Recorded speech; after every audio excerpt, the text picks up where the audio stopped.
Hello and welcome. I'm Ijoma Onyato. Tonight, PDP and its candidate Atiku Abubakar closed their case against the victory of President Buhari at the Presidential Election Petitions Tribunal sitting in Abuja. President Buhari gives assurance of his administration's commitment to ensuring the nation's security and economic progress in line with his campaign promises. Once more, Edo State Governor Godwin Obaseki talks tough on the State Assembly. Leadership crisis vows to resist attempts by anyone to create confusion in the state. And a British-flagged oil tanker reportedly seized in the Gulf by the Iranian Revolutionary Guard. On business news tonight, Nigeria to export slightly less crude from its 4 main oil streams in September amid large overhang.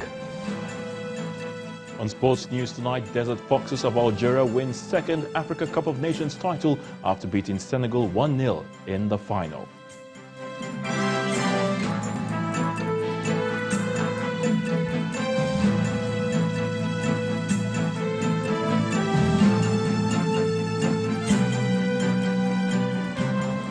The People's Democratic Party and its presidential candidate Atiku Abubakar closed their case at the Presidential Election Petitions Tribunal today.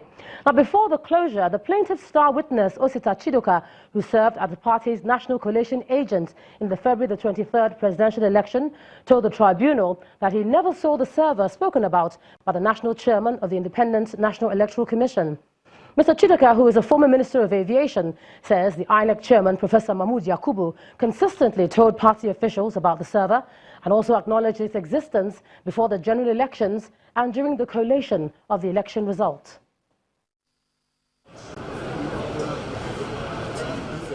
The People's Democratic Party and its presidential candidate Alhaji Atiku Abubakar have finally closed their case with the testimony of a witness, Mr. Osita Chidoka, who served as the head of the party's situation room in Abuja, where he monitored the election process. Mr. Chidoka, in his testimony, told the tribunal that there was a server belonging to INEC, but under cross-examination, he admitted that he never saw one. He, however, claimed that the use of card readers for accreditation was deliberately avoided in many parts of the Federation in order to give room for manipulation of results. Documents from Zamfara and 10 other states were also tendered by the petitioners to prove their case that elections did not take place in some parts of the country. The tendering of the documents was, however, contentious, as the respondents opposed their admissibility. Other witnesses, including an ICT expert from Kenya, testified on behalf of the petitioners, and again, the respondents objected to their testimony. With the conclusion of its case, the lead counsel to the petitioners expressed optimism about the quality of their witnesses and the documents tendered. We've been able to draw the curtain on the case. We've called witnesses, and we've also tendered very many documents. Now we'll be coming back for the defense. So we're very happy because this is one case that we fervently believe will expand the frontiers of electoral litigation in this country. Although the counsel to President Buhari and the All Progressives Congress declined speaking on camera, the lawyer representing the Independent National Electoral Commission expresses readiness to open their defense. They issue all these documents are to this effect. One, that election results could only be transmitted electronically. I can't talk on that now because what we are going to address the court, they are going to address the court is whether that is the position of the law as of today. Any other thing is secondary. With the close of petitioner's case, the tribunal adjourned proceedings to the 29th of July 2019 for the respondents to open their defense. Moving on to security matters now, the president says he remains committed to seeing a safe Nigeria and that he'll deliver on all promises made to Nigerians. President Muhammadu Buhari today reiterated his vision for change, which he says includes having a safe and secure nation, a vibrant and inclusive economy that will provide jobs, as well as a system free of corruption. The president explains that his administration is concerned about ensuring that families and children live safer lives with opportunities to earn a living. He was speaking when members of the Muhammadu Buhari Oshibajo group paid him a visit at the State House today.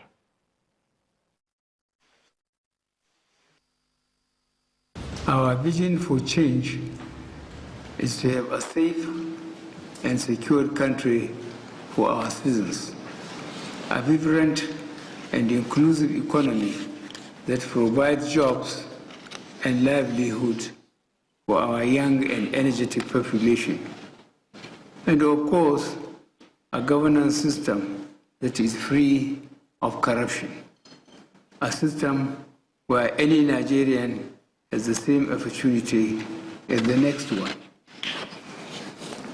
This is what we campaigned on in 2015. This is what we invested in during our first term. And this is what we shall continue to promote, protect, and preserve in our second term. As leaders in your respective communities, I urge you all to take this message back to your respective communities. It is not about politics, religion, or tribe. It is about having a Nigeria where our families will be safe and our children will have plentiful opportunities to earn a living and have comfortable lives. And less than 24 hours after inaugurating the Kano State Ruga Settlement Program, the governor of Kano State, Abdullahi Ganduje, is asking the federal government to abolish the planned movement of herdsmen from the northern part of the country to the southern part in order to settle the ongoing controversy. Governor Ganduje also, although says the Ruga Settlement Program remains the solution to the farmer-herders clashes, he wants all Fulani herdsmen across the country to take advantage of the existing Ruga structure in Kano State for their socio-economic development. Federal government should abolish the movement of herdsmen from the northern part of Nigeria to the southern part of Nigeria, because that creates a lot of problems. And the only way to do it is the Ruga issue.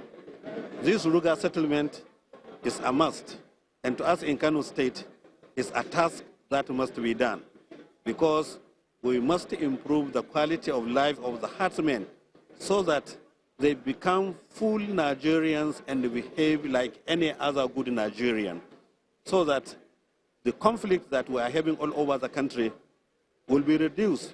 And at the same time, they can improve the way they breed their cattle, because we have already trained 72 of the herdsmen children in artificial insemination. We have constructed 2 artificial insemination centers in Kano.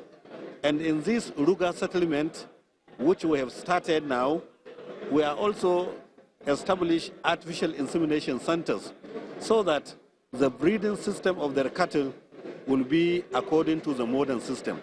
That is where we are heading to. And that is why we are saying all herdsmen all over the country should come here to Kano.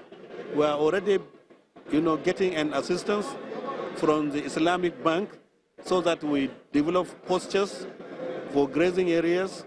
And we believe when the herdsmen convert here in Kano, it will be a good omen for the people of Kano State. You know the multiplier effect of the animal husbandry. We are already planning to build an ultra-modern abattoir here in Kano State so that the chain can be built right from bottom to the top. Concerned elders, leaders of thought and political activists under the umbrella of Project Nigeria movement are unhappy about the subtle disunity which they say exists among Nigerians. The group, in a 7-point communique, wants President Muhammadu Buhari to take visible and active measures to secure the country. The group believes it is necessary and that steps should be taken towards preventing a total breakdown of law and order.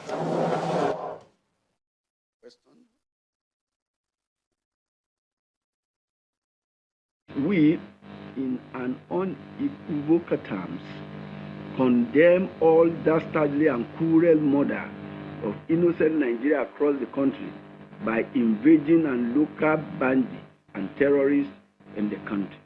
The federal government, in stemming the heightened political tension foisted by dangerous altercation among ethnic and religious interests in the country, should immediately set up a national consultative and reconciliatory commission of eminent leaders and jurists to urgently engage the country towards unraveling the truth about the current murderous banditry and terrorism in the country, and to facilitate profound national understanding and reconciliation among the various nationality and religious groups in the country, in preventing a total breakdown of law and order and an unwanted civil strife. Now let's turn our attention to the crisis rocking the Edo State House of Assembly, and the state governor, Godwin Obaseki, is talking tough and alleging that political godfathers are against his positive transformation of the state. Governor Obaseki says he knew from the onset when he started executing projects that some individuals were not comfortable with what he was doing. The visibly angry governor insisted that his refusal to share the money meant for the state is his offense, and he vowed to resist them. He described the situation as embarrassing, as he alleges that those behind the crisis in the State House of Assembly are all members of the All Progressives Congress.